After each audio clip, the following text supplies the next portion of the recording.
بسم الله الرحمن الرحيم. نحمده ونصلي على رسوله الكريم. أما بعد فأعوذ بالله من الشيطان الرجيم. بسم الله الرحمن الرحیم. آج چونکہ یوم عاشورہ ہے، 10 محرم الحرام کا دن ہے، تو اس کے حوالے سے چند ضروری باتیں ہیں.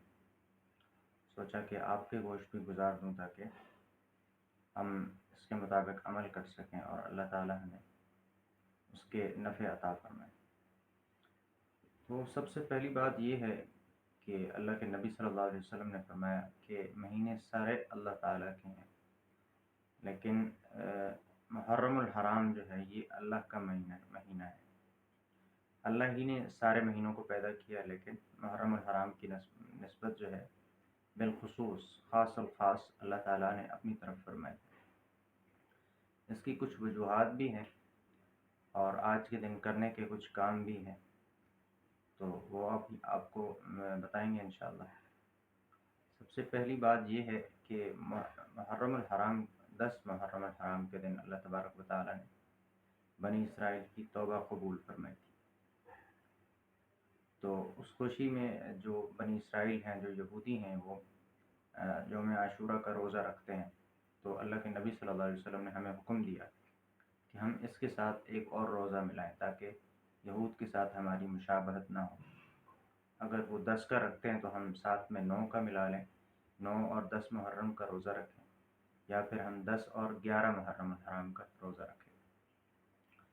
ایک تو یہ بات ہے، اور دوسرا یہ کہ اللہ کے نبی صلی اللہ علیہ وسلم نے فرمایا کہ بنی اسرائیل کی توبہ 10 محرم الحرام کو قبول ہوئی تھی، اور آئندہ بھی اللہ تبارک و تعالی قوموں کی توبہ کو اس دن میں قبول فرمائیں گے. تو کوشش کریں کہ ہر نماز کے بعد کم سے کم ایک تسبیح استغفار کی کریں اور اللہ تعالیٰ سے اپنے گناہوں کی معافی مانگتے رہیں.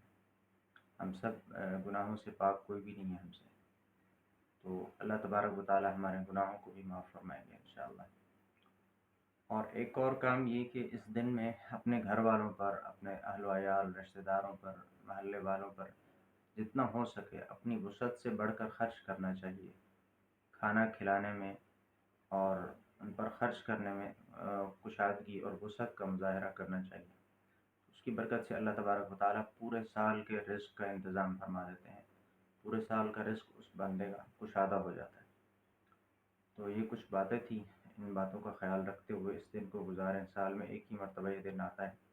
اللہ تبارک و تعالیٰ مجھے اور آپ کو ان باتوں کو سمجھ کر ان پر عمل کرنے کی توفیق عطا فرمائے. جزاکم اللہ خیر.